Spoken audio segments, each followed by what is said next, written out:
ミハイル・ビットマンが歴史上最も知られた戦車エースの一人であることは間違いありません。138両という撃破記録を誇る彼はナチスドイツ最強のキーガー乗りとしてその名を刻みました。中でも1944年6月13日のビエルボカージュでの奇襲は彼の名声を決定づけた戦いです。ですがその輝かしい成功とは裏腹にノルマンディーのドイツ軍は日に日に滅亡へと追い詰められていました。8月7日23時45分、連合軍の360門の火砲が約 4.6km にわたって炎の空を出現させます。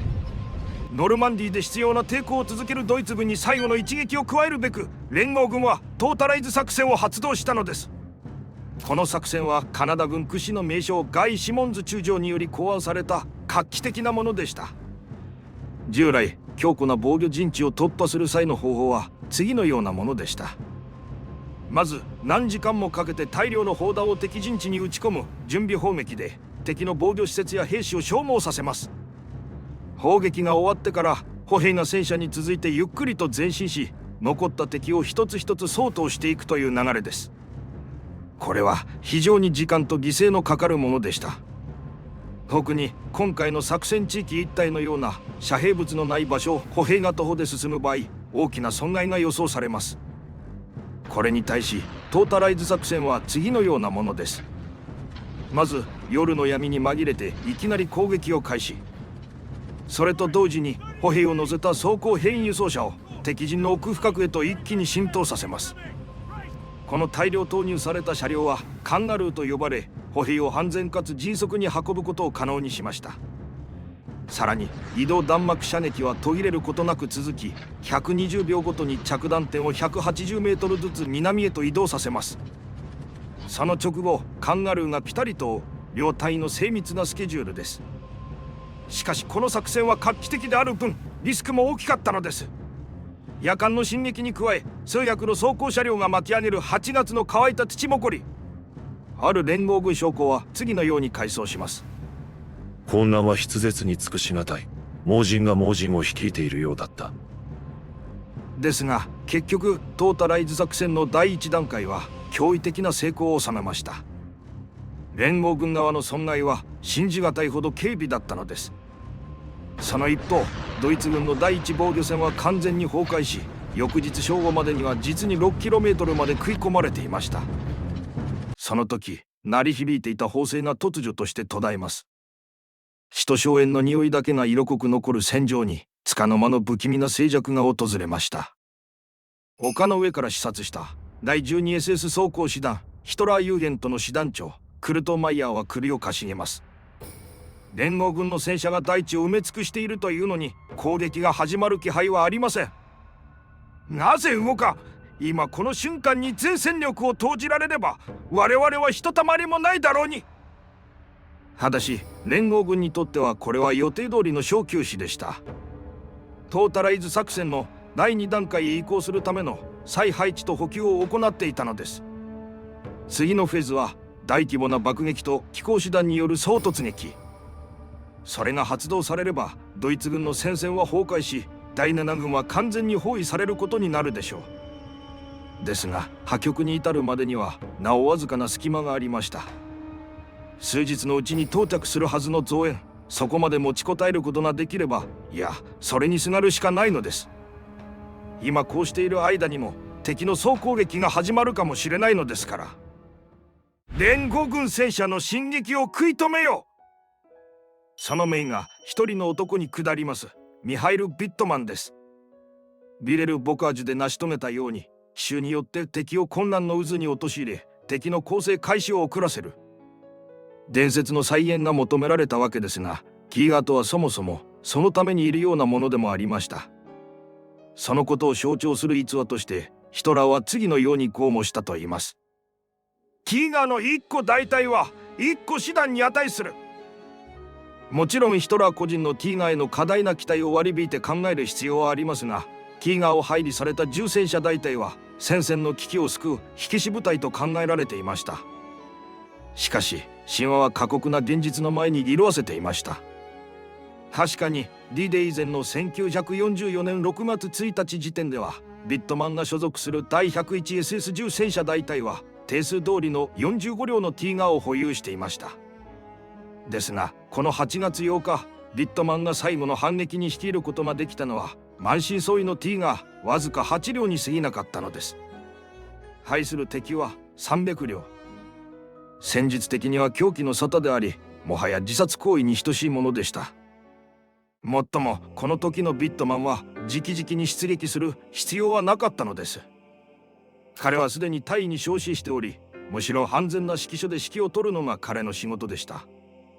そのあたりの事情についてはビットマンと同郷で長年の戦友であったハンス・ヘフリンガー SS 上級総長が手記に記しています。その朝のビットマンはどこか上の空だった。彼はいつもの癖で数分間考え込んでいた。不意にミヒエルが私に言った。一緒に行ってやらねばホイリヒの手には負えないだろう。ホイリヒ SS 隊はもともと車両技術将校でしたが、前任者の戦死に伴い急遽戦車中隊を率いることになっていました。戦闘指揮経験はこれまでなく、この日が初陣だったのです。どうもミヒエルは自分の決断に確信を持てないでいるようだった。後世の人々は彼の死を様々に解釈しました。自らの運命を悟り静かに死を受け入れたのだと。あるいはあまりに長く続いた戦いが彼の心から危険や死への恐怖をそぎ落としてしまったのだと。ですが真実はもっと単純だったのではないでしょうか。彼は経験の浅い仲間に丸投げして自分だけが安全な大隊本部で事態を傍観するなどできるはずもなかったのです。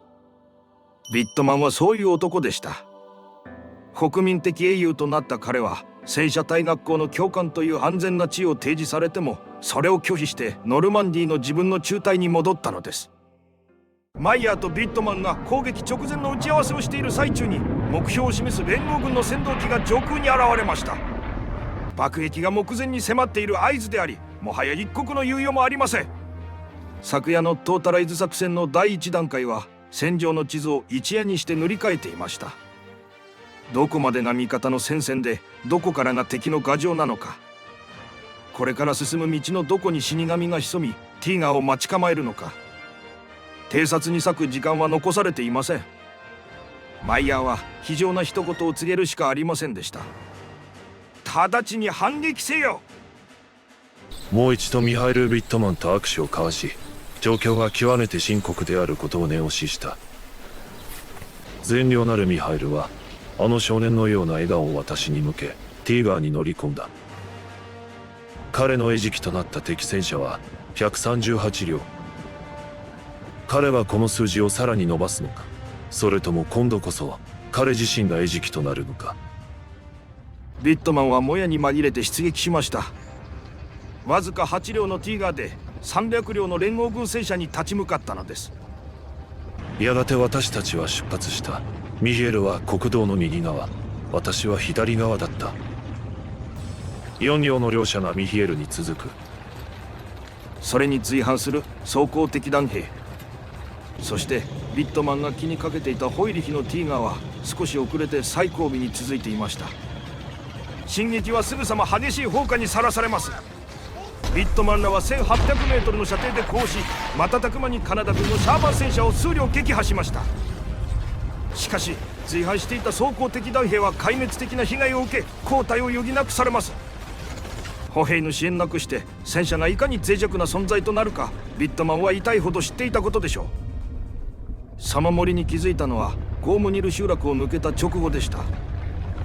ミヒエルの右約800メートルには見るからに不吉な雰囲気を漂わせている小さい森。ミヒエルから無線連絡を受けたが、例の森を彼もやはり怪しんでおり、それで私の懸念は一層強まった。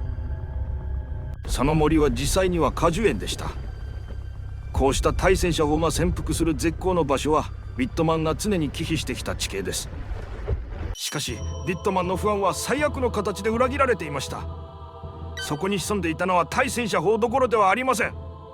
シャーマンファイアフライだったのです。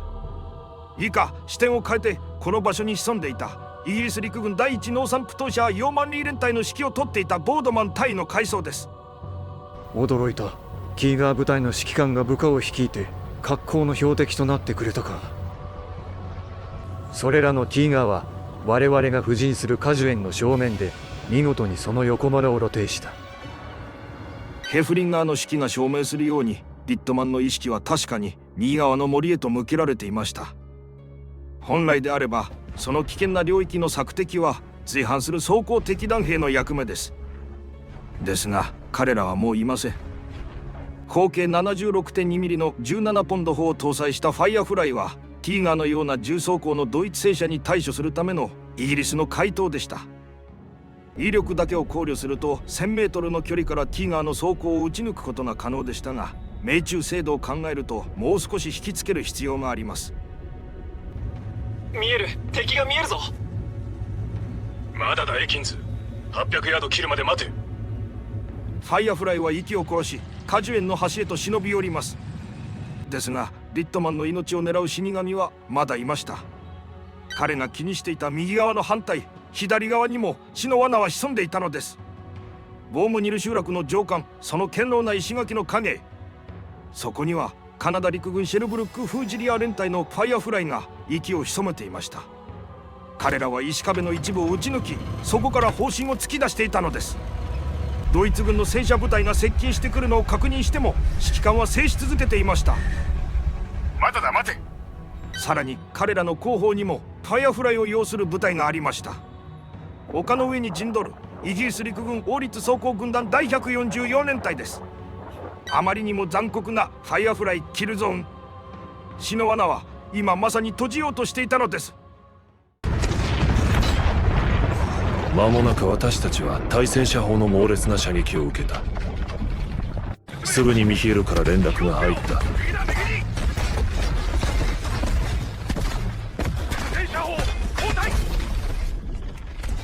喋り終わらないうちに通信は途切れた。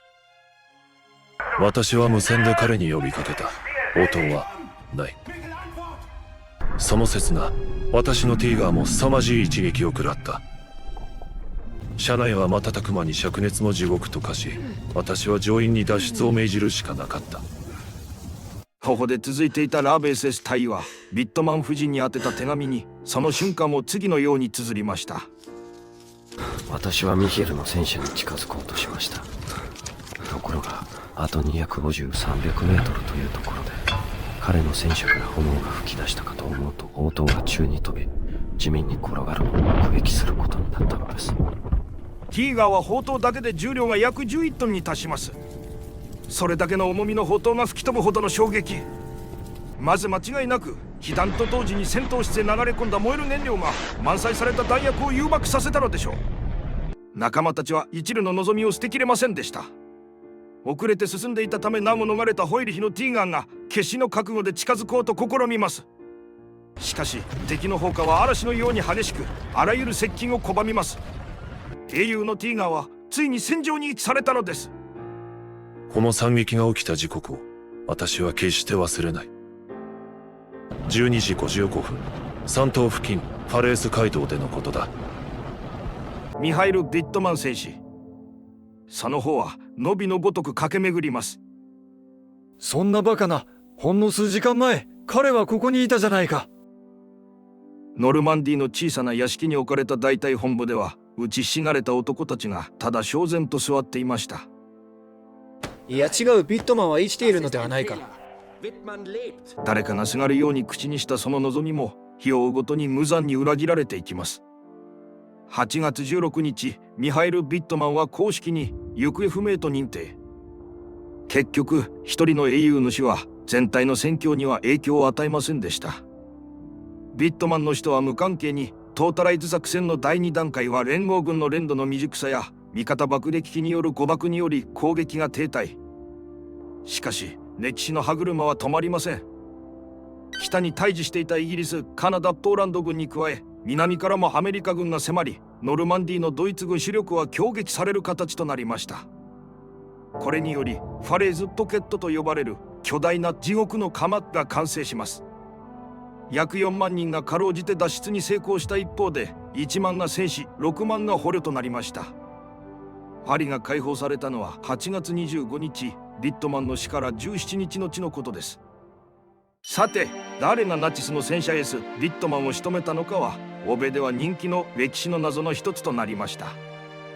第一の説はタイフーン戦闘機がビットマンを仕留めたとする説です。この説の根拠は戦闘直後に地元の農家セルジオ・バラン氏が撮影した1枚の写真。ビットマンの車両の傍らに不発のロケット弾が写っていたのです。ですが、もしロケット弾が直撃していたなら車体は原型をとどめぬほど大破していたはずです。またその時刻にタイフーンが作戦行動中だったという公式記録も存在しません。そのためこの説は伝説の域を出ることはないでしょう。次に長らく優勢だったのが果樹園に潜んでいたイギリス陸軍第一農産プト社ヨーマンリー連隊のファイアフライが仕留めたという説です。同社に登場していたホーシュ・エキンズ氏は3両のティーガーを撃破したと主張しています。彼は嘘は言っていないでしょう。視界が悪いにもかかわらず驚異的な命中率ではありますが、5両のティーガーが撃破されたのですから、3両のティーガーが1人の砲手によって撃破されたとしても不思議ではありません。ですがその3両の中にビットマンのティーガーは含まれていなかった可能性が今では濃厚となっています。現在最も有力視されているのは石垣の裏に潜んでいたカナダ陸軍シェルブルック・フージリア連隊のファイアフライであったとする説です。先ほど名前が挙がった地元農家のバラン氏はビットマンの車両の損傷が左舷後部と証言しましたが、その損傷位置はカナダ軍の車線と一致します。さらにその部隊を率いていたのはシドニー・ナドリー・ウォルターズ少佐。彼もまた第二次世界大戦を通じて連合軍で最も多くの戦果を挙げた伝説的な戦車エースの一人でした。戦後の彼へのインタビューによると、約500ヤードまで十分に引きつけてから射撃を命じたということです。それにしても運命の糸に手繰り寄せられたようにノルマンディーの一角に幾人ものエースたちが集い工作していました。本人は知る由もなかったでしょうが、この宿命的な開口こそ希代の英雄ビットマンへの手向けであったのかもしれません。ビットマンと彼の乗員たちは地元住民の手で掘られた急ごしらえの共同墓地に埋葬されていました。後に1983年、戦士研究家とフランスの地元住民による捜索で遺骨が発見され、彼が身につけていた拳銃と義手によって身元が特定されます。彼らはノルマンディーの羅漢部ドイツ軍戦没者墓地に眠ることとなりました。この中でビットマンの墓だけは特別で、今も花が絶えることがないと言います。ただし彼の活躍はプロパガンダで脚色された面も強いのが事実です。1944年8月8日に石垣の裏に潜んでいたカナダ軍のある兵士は次のように語りました。彼はヒトラーの教義を自分の戦車に乗って他人の国に侵略するほどには受け入れていた。他人の国に入って殺人を犯す者は誰でも犯罪者だ。残念ながら彼はドイツ人にとっては英雄だったかもしれないが、私にとってはそうではない。あなたはビットマンの最後についてどう思いますか？ぜひコメントにて感想をお寄せください。